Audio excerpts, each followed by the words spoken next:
बिस्मिल्लाहिर्रहमानिर्रहीम। लाखों करोड़ों दरूद सलाम नबी पाक सल्लल्लाहु अलैहि वसल्लम की ज़ात अक़दस पर और अहले बैत पर। वसीम हाशमी वन पाकिस्तान के प्लेटफॉर्म पर आज मौजूद है कमेटी चौक रावलपिंडी में।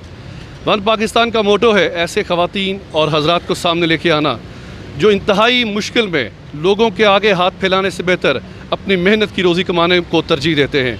ऐसे ही आज हमारे साथ एक खातून मौजूद हैं, आइए इनसे बात करते हैं।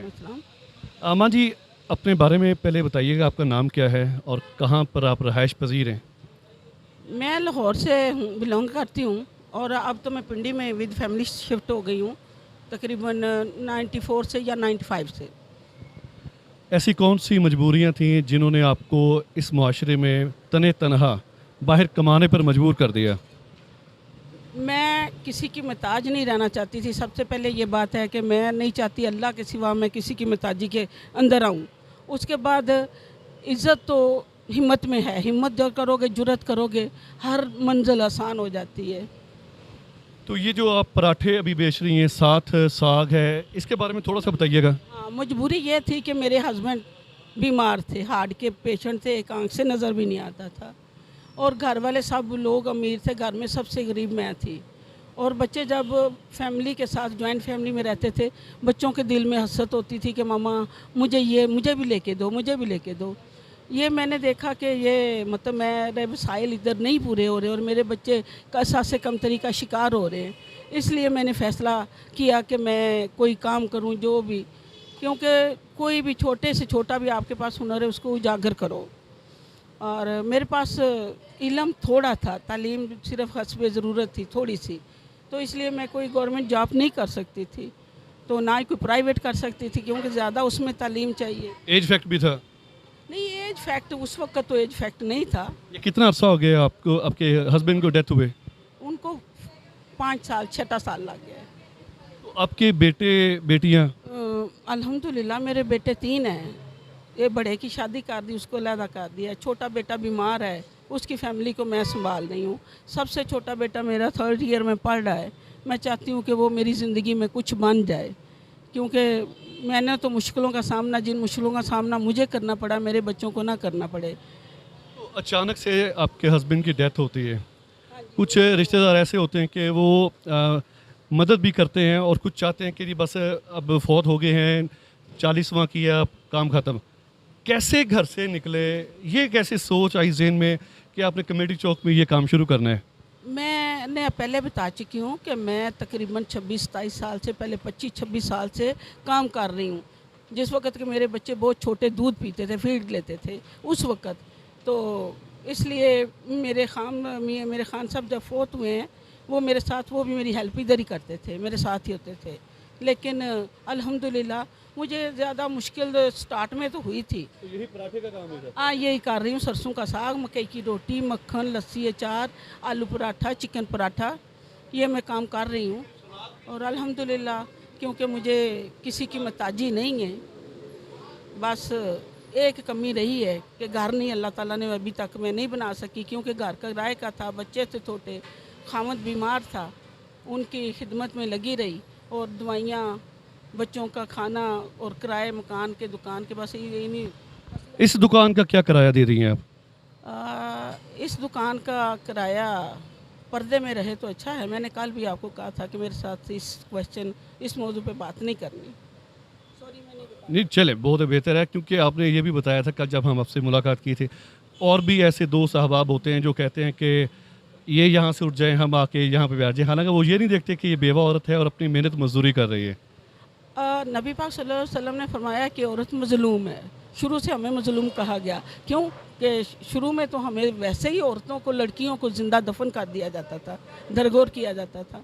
इसलिए तो ये तो एहसास आजकल हमारे इंसानों में नहीं है कि ये बेवा है, मजबूर है, लेकिन सब लोग ये तो चढ़ाई करते हैं कि मुझे दे दो, मुझे दे दो। बहरहाल मेरे मालिक बहुत अच्छे हैं, वो मेरा ध्यान रखते हैं। ज़्यादातर कस्टमर नौजवान आते हैं, कौन आते हैं जो आपको देख कर बड़े खुश भी होते होंगे?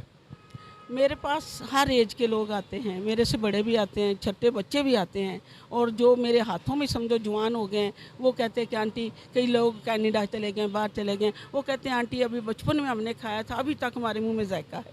अल्हम्दुलिल्लाह मैं अवार्ड याफ्ता हूँ लोक विरसा से, और वुमेन मिनिस्ट्री से भी मुझे ब्राउन लिस्ट हूँ। वो तो आप जैसी और भी जो ख़वातीन हैं जो जिनके हस्बैंड जवानी में फ़ौत हो जाते हैं, तो उन लोगों को के लिए क्या पैगाम देना चाहेंगी कि किसी के आगे हाथ फैलाने से बेहतर है कि आप अपनी मजदूरी करें, किस अंदाज के साथ करें, अपने आप को किस तरह स्टेबल करना है?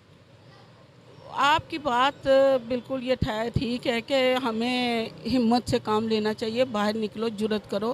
क्यों कि अगर हम बैठे रहेंगे अंदर सिसकियाँ भरते रहेंगे, हमारी मंजिल आसान नहीं होगी। जब तक हमें खुद जुर्रत करनी पड़ेगी, मेहनत करनी पड़ेगी, मेहनत में अज़मत है। तो नबी पाक सल्लल्लाहु अलैहि वसल्लम ने फरमाया है जैसे कि जो जिसके माथे में भीख का निशान होगा वो मेरी उम्मत में से नहीं है।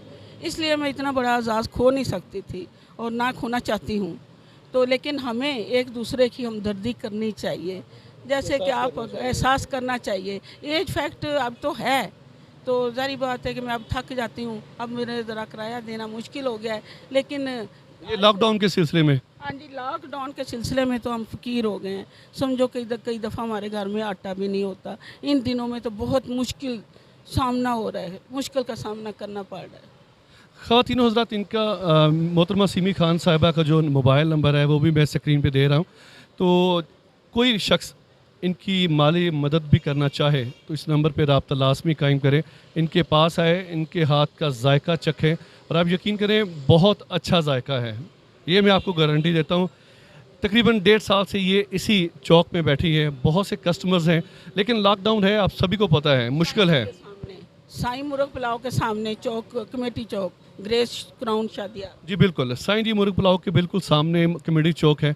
यहाँ पर इनका ये एक ठेला है जहाँ पर ये बहुत ज़्यादा किराया दे रही हैं। वो अनाउंस इसलिए नहीं करना चाह रही कि चंद लोग ऐसे होते हैं जो इनके मालक मकान तक पहुँच जाते हैं, ठेले के पहुँच जाते हैं कि जी आप हमें दें, हम आपको बढ़ के देते हैं। तो ऐसा नहीं करना चाहिए, ख्याल करना चाहिए। एक बेवा औरत है, अपने साथ अपनी फैमिली को भी सर्वाइव कर रही हैं। कोई आखिर में पैगाम देना पसंद करेंगे? पैगाम तो बस अच्छा तो नहीं लगता। हाँ, बस मेरी तो दरख्वास्त है पहले नंबर पे इमरान साहब से है कि मेरा घर नहीं है, मुझे घर दें। अगर वज़ीर आज़म से अगर वो नहीं सुनते, क्योंकि वो बहुत और भी चीज़ों में उलझे हुए हैं, तो इसलिए मैं मलक रियाज साहब से पहले भी रिक्वेस्ट कर चुकी हूँ। अगर वो मेरा चेहरा देख रहे हैं या मेरी बात सुन रहे हैं तो मैं उन्हें कहती हूँ कि मुझे अल्लाह के नाम पे 2-3 मरले का घर ले दें। एक दुखियारी माँ का पैगाम है वज़ीर आज़म पाकिस्तान इमरान खान साहब से और बिज़नेस टाइकॉन मलक रियाज हुसैन साहब से।